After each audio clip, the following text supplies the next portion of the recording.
There is a moment that comes to every family. A moment when someone you love takes their last breath.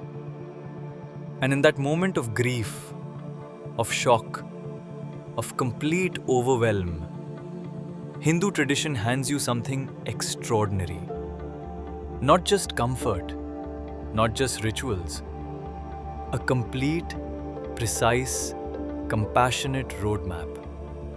A set of sacred acts that have guided Indian families through the most difficult journey of human life for thousands of years. Today we explore the Anteshti Sanskar, the last rite of passage. What happens from the moment of death to the 13th day? Why each ritual exists, what it means, and why our ancestors were far wiser than we often realize. This is not a morbid topic. This is one of the most loving things our tradition ever created. Welcome to Deep Made Easy. Let us begin at the very beginning. The moment when death is near. When the prana, the life breath, begins to gather in the throat, the tradition says something remarkable. Do not leave this person on a bed. The ground is smeared with sacred cow dung and earth. Darbha grass, also called kusha, is spread on it along with sesame seeds. And the dying person is gently placed on this purified earth with their head pointing south. Why south? Because south is the direction of Yama, the lord of death, the lord of dharma. Placing the head south is not fear, it is acknowledgement. It is saying, we recognize this transition. We are not running from it. A ghee lamp is lit near the head, its flame facing north, towards life, towards the living. Drops of Ganga water are placed in the mouth, tulsi leaves, perhaps a small piece of gold. And if the person is still conscious, they are invited to perform Antadaan, final donations. Holding sesame seeds and water in the right hand, giving rice, clothes, wealth to those in need. The last act of a human life is an act of giving. Think about what that says about our tradition. Now, after death, the preparation of the body. The body is bathed with warm water. Sandalwood paste is applied. Fragrant substances. It is wrapped in a clean white shroud, 6 meters of cloth. A tilak of sindoor is placed on the forehead using the ring finger, the anamika. Why the ring finger specifically? Because in our tradition, the anamika is considered the most auspicious finger, connected directly to the heart. This final mark is an act of love. The bier, the arthi, is built from bamboo. 2 long poles, 8 shorter ones, straw, twine. 16 flower garlands arranged over the body. And then the final procession begins. The procession to the cremation ground is called Shav Yatra. 4 people carry the bier on their right shoulders.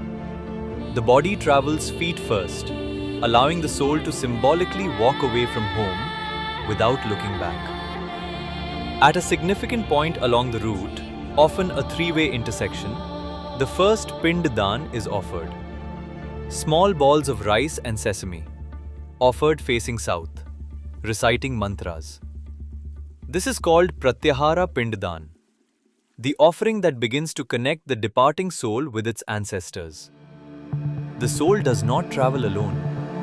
The ritual ensures it is met, recognized, received. At the cremation ground, the Shmashana, the pyre is built. Sandalwood, palash, peepal, sacred woods chosen for their purifying properties. The body is placed with the head facing north, feet facing south.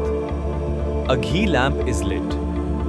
Camphor is placed on a bamboo stick and the pyre is ignited from all 4 directions, beginning at the head. The lead mourner, traditionally the eldest son, offers 116 oblations of scented ghee into the fire while chanting Vedic mantras. 116 oblations. Not one, not 10.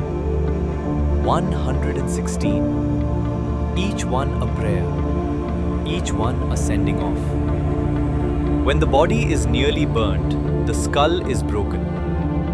This act, called Kapal Kriya, is one of the most misunderstood in our tradition. It is not violent. It is liberation. The skull is the last container of the individual self. Breaking it is the final release of the soul from its physical identity. For a householder, it is done with a piece of wood. For a sannyasi, with a coconut. The Shrifal, the auspicious fruit. Now, coming home, there is one strict rule. Do not look back at the pile. Before re-entering the home, each person touches a stone with their right foot. Traditionally also touching fire, water and iron. These three elements, fire, water, earth, represent purification, transition, the crossing of a threshold. The home is then purified with a sacred fire ritual. Fragrant herbs burn to cleanse the atmosphere. And the family enters the 13 days of mourning. These 13 days are perhaps the most misunderstood part of Hindu funeral tradition. Most people think they are simply about grief, about waiting, about restriction.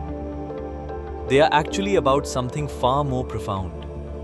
They are about building. Our tradition believes that the soul laid in